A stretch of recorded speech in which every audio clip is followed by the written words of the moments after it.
Welcome to the rap lab. Welcome to the rap lab. So another classic I still got my copy of is Street Life. So right there in the physical. Wow. Yeah, man, I keep the records, but my question to you, because that album is a far different sound and a far different vibe than there's one in every family. Yeah.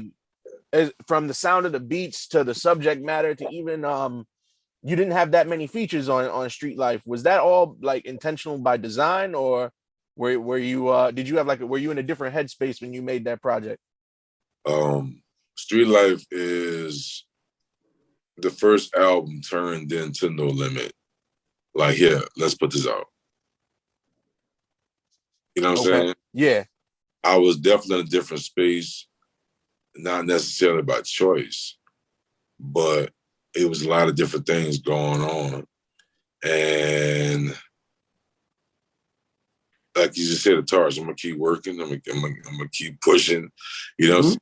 And it was an album that was personal enough to make me want to step up. And I was hearing that we was putting out, each of our projects was like compilations.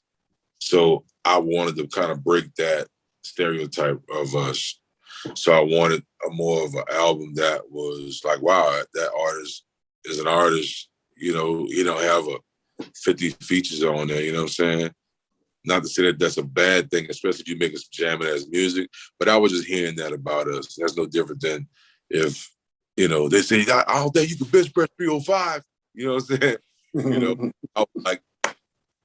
know, I was like, yeah, put that on. I'm going to do this one time for us. You know what I'm saying? I'm going to turn that in like that. And that was. And I got with Beats by the Pound. It was a more personable album. I went to Europe for the first time with Snoop on tour. And I just saw the world was a ghetto, man. And I saw a lot of things I just didn't value as much, you know, sometimes like jewelry and shit. Like I just had a different outlook, you know what I'm saying? And I humbled myself going across the border somewhere in Germany, and they had to lock us up on the back of the tour bus because it was some racist parts, really, really racist, highly racist parts. And I guess evidently it could end up bad. So they locked us in the back of the tour bus and just told people that they just had like band instruments and stuff that they was just bringing on a tour or whatever, you know what I'm saying? Told us to be quiet, you know what I'm saying? Just be quiet, don't say nothing, you know what I'm saying? And grateful to this day, I don't know what that looked like outside there for that moment, because I was locked up in the back of the bus. And this ain't no 1960s shit, bro. This is 1999. You know? So, yeah, man. So that was that, bro. And that made me do Street Life, you know, Heart of a Ghetto Boy, Waiting on God, War for Reason. It made me, you know what I'm saying, go into the spaces where I was at, and I had the production and the assistance of people to hear me out, to express that. You know, some people that took it personal, you know, Craig B saying, man, I hear this sample. I want to reproduce it for you, man. And my brother gonna play saxophone. I'm like, word.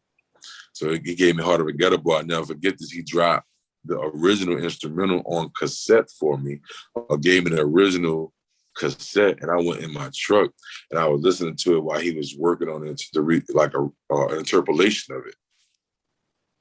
That's crazy. I'm gonna go in the truck right to the original till you get their interpolation of this, of your, you know what I'm saying?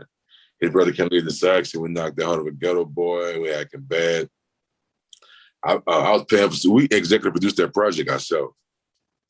Me and Beats by the Pound. I remember buying studio time in Patchwork when it was like one little room, 2 rooms, some shit. You know what I'm saying? Like, that's another thing that showed us something special about ourselves, that we had executive potential working as artists and producers then that we would have never known. You know what I'm saying? Right, yeah. right. So, yeah. That's what's up.